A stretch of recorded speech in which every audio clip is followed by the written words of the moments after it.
السلام علیکم ورحمۃ اللہ وبرکاتہ۔ اللہم صلی علی محمد وعلی آل محمد کما صلیت علی ابراہیم وعلی آل ابراہیم انک حمید مجید۔ اللہم بارک علی محمد وعلی آل محمد کما بارکت علی ابراہیم وعلی آل ابراہیم انک حمید مجید۔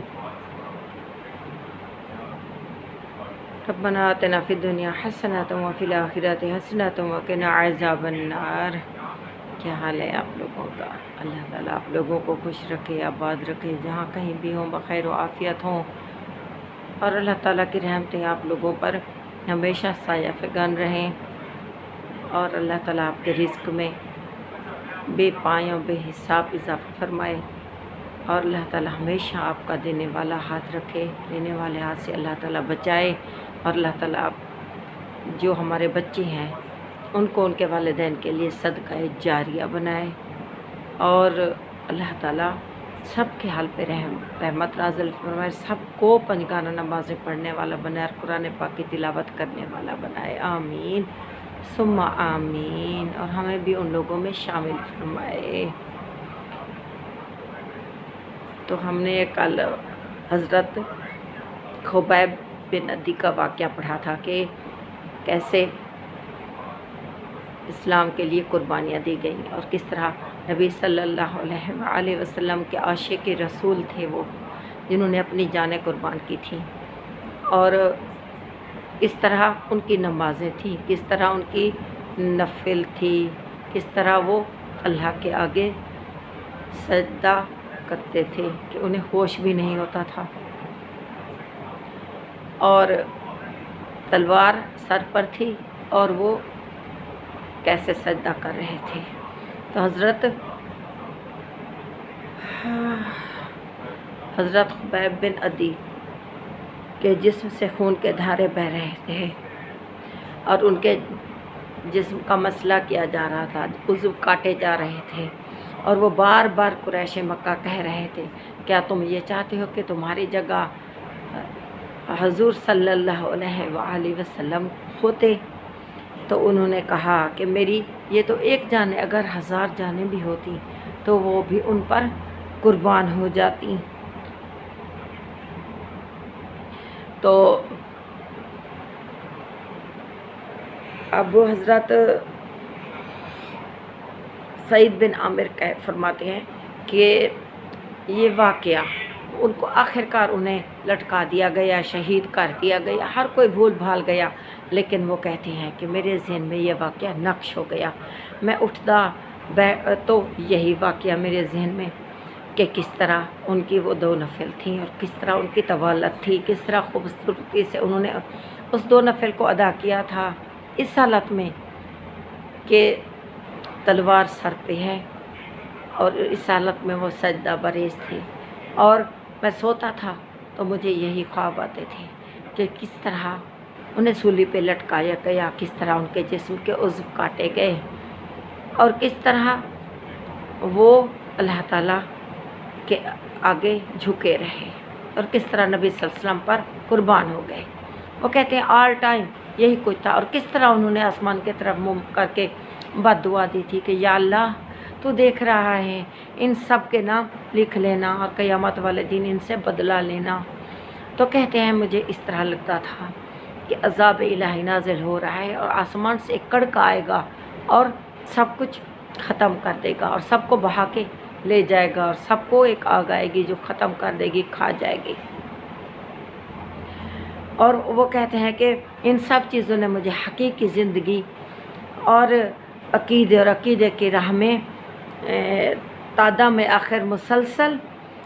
جہاد کرنے کا نام ہے۔ انہوں نے کہا اس عقیدے کا جو ہے تادم مسلسل جہاد کرنے کا نام ہے، جو عقیدہ یہی ہے توحید والا، اللہ کو ایک ماننے والا، اس کو جو ہے آخرت بھی اسی سے ہے، زندگی بھی اسی سے ہے، اور اسی پہ جہاد کرنا جو ہے تادم آخرت تک، یہی کامیابی کا نام ہے۔ تو وہ کہتے ہیں کہ میں بہت متاثر ہوا اس سے۔ تو آخر کار وہ کہتے ہیں میں نے اعلان کر دیا کہ میں نے اسلام قبول کر لیا، اور اس واقعے نے میری زندگی بدل دی۔ تو میں نے اسلام قبول کر لیا، اور وہ کہتے ہیں میں مکہ چھوڑ کر مدینہ کی طرف میں نے ہجرت کی، اور رسول اللہ صلی اللہ علیہ وآلہ وسلم کی رفاقت اور صحبت میں رہنے لگے۔ خیبر اور اس کے بعد ہونے والے تمام جو غزوات تھے ان میں انہوں نے شرکت کی، اور ان میں شرکت کرنے کا شرف حاصل کیا۔ جب نبی اکرم صلی اللہ علیہ وآلہ وسلم نے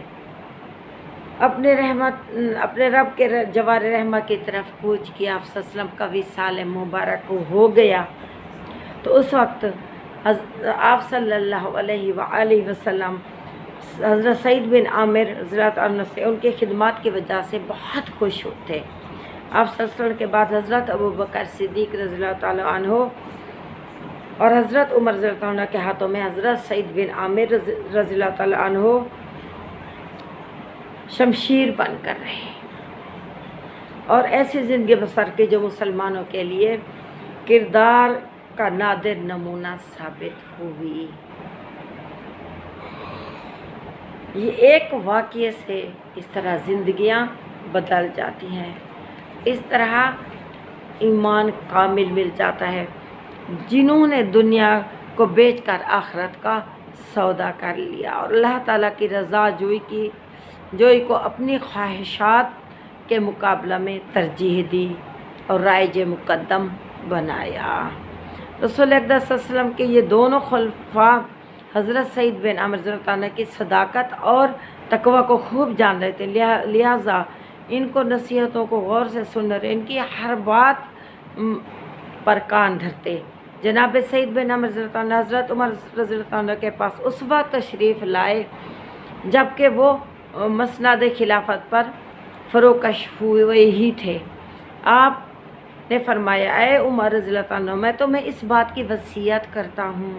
کہ لوگوں کے معاملہ میں اللہ تعالیٰ سے ڈرتے رہنا، اور اللہ تعالیٰ کے بارے میں لوگوں سے کبھی نہ ڈرنا، اور یہ کہ تمہارے قول و فعل میں تضاد کبھی نہیں ہونا چاہیے،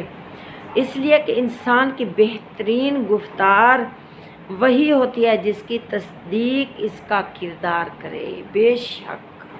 جو بات کرے بندہ وہ اس کے کردار سے ظاہر ہو، یہ نہ ہو قول فعل میں تضاد ہو،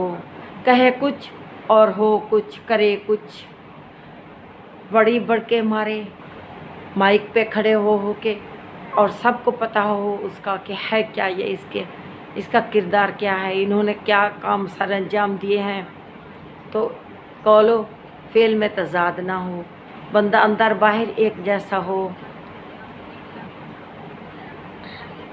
تو آگے کا پھر کل انشاءاللہ۔